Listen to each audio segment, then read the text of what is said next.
নমস্কাৰ বন্ধু বান্ধৱীসকল, আজিৰ দিনটোৰ ভাগ্যলিপি সম্বন্ধে জানিবলৈ আপোনালোকক এই ভিডিঅ'টো আগবঢ়োৱা হৈছে। গতিকে পলম নকৰি আহক, আমি ইউটিউবৰ ভাগ্যলিপি চেনেলটোলৈ আগবাঢ়ো। আহক সকলোৱে একেলগে ভাগ্যলিপি শিতানটোলৈ যাওঁ। সাধাৰণভাৱে ক'বলৈ গ'লে এই ভাগ্যলিপি শিতানটোত এষ্ট্ৰলজি, নিউমেৰলজি আৰু টেৰট কাৰ্ডৰ সংমিশ্ৰণৰ দ্বাৰা উলিওৱা ফলাফল হয়। ইয়াত নৱগ্ৰহৰ 1ৰ পৰা 9টা সংখ্যা ব্যৱহাৰ কৰা হৈছে। নম্বৰ জ্যোতিষৰ শূন্যক বাদ দি 1ৰ পৰা 9টা সংখ্যা ব্যৱহাৰ কৰা হৈছে আৰু টেৰট কাৰ্ডৰ মুঠ 9খন কাৰ্ড ইয়াত ব্যৱহাৰ কৰা হৈছে। ভাগ্যলিপি চাবলৈ হ'লে আপুনি কেইটামান নিয়ম মানিব লাগিব। তাৰে ভিতৰত আছে আপুনি 1ৰ পৰা 9লৈ সংখ্যাবোৰ ভাবিব লাগিব আৰু তাৰ পৰা যিকোনো 3টা সংখ্যা আপুনি নিৰ্বাচন কৰিব লাগিব। এতিয়া ক্ৰম অনুসাৰে সেই সংখ্যাবোৰ আপুনি সজাই লওক আৰু তাক সলনি হ'বলৈ নিদিব।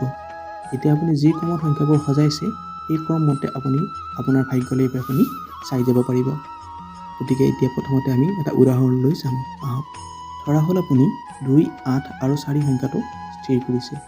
এতিয়া আপুনি ক্ৰমান্বয়ে 2 সংখ্যাটো স্বাস্থ্যৰ বাবে চাব পাৰিব, 8 সংখ্যাটো উপাৰ্জনৰ বাবে চাব পাৰিব আৰু 4 সংখ্যাটোৰ ভাগ্যলিপি আপুনি প্ৰেমৰ বাবে চাব পাৰিব।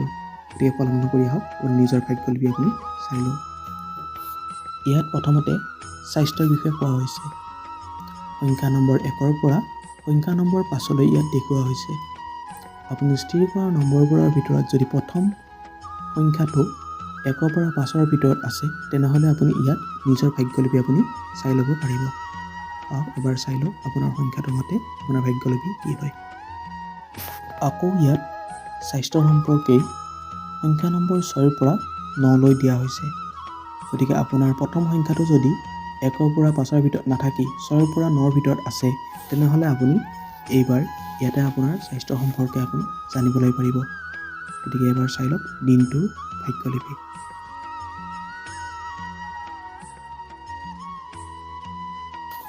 আকৌ এইবাৰ ব্যৱহাৰ কৰা হৈছে উপাৰ্জনৰ কাৰণে দ্বিতীয় সংখ্যাটো। ইয়াতো একেধৰণৰে সংখ্যা নম্বৰ 1ৰ পৰা সংখ্যা নম্বৰ 5লৈ দিয়া হৈছে। আপোনাৰ দ্বিতীয় সংখ্যাটো যদি 1ৰ পৰা 5ৰ ভিতৰত পৰে, তেনেহ'লে আপুনি ইয়াত নিজৰ উপাৰ্জনৰ সম্বন্ধে আপুনি জানিবলৈ পাৰিব। দিনটোৰ ভাগ্যলিপি সম্বন্ধে আপুনি জানিবলৈ 1ৰ পৰা 5ত থকা সংখ্যাটো আপুনি এবাৰ চাই ল'ব পাৰিব। ঠিক একেদৰে উপাৰ্জনৰ ক্ষেত্ৰত ইয়াত সংখ্যা নম্বৰ 6ৰ পৰা সংখ্যা নম্বৰ 9লৈ ব্যৱহাৰ কৰা হৈছে। যদি আপুনি স্থিৰ কৰা নম্বৰৰ দ্বিতীয় স্থানত 6ৰ পৰা 9ৰ ভিতৰত সংখ্যা আছে, তেনেহ'লে আপুনি নিজৰ উপাৰ্জনৰ বিষয়ে এই ভাগ্যলিপি শিতানটোত আপোনালোকে চাই ল'ব পাৰিব।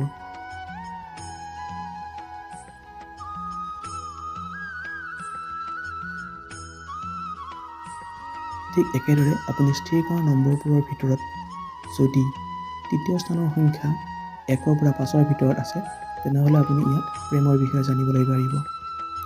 আপুনি প্ৰেমৰ বিষয়ে জানিবলৈ আপোনাৰ তৃতীয় স্থানত কি সংখ্যা আছে সেইটো আপুনি এবাৰ চাই ল'ব লাগিব আৰু 1ৰ পৰা 5ৰ ভিতৰত থাকিলে আপুনি ইয়াত প্ৰেমৰ সম্বন্ধে আপুনি জানিব পাৰিব।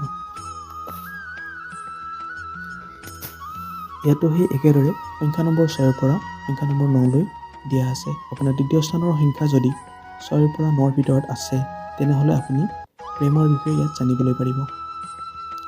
আপুনি তৃতীয় স্থানৰ সংখ্যা কি আছে এবাৰ চাই লওক আৰু সংখ্যা নম্বৰ মতে আপোনাৰ নিজৰ প্ৰেমৰ ভাগ্যলিপি আপুনি নিজে নিৰ্ধাৰণ কৰক। আশা কৰোঁ আপোনালোক সকলোৱে আপোনালোকৰ দিনটোৰ ভাগ্যলিপি চাবলৈ পাৰিছে।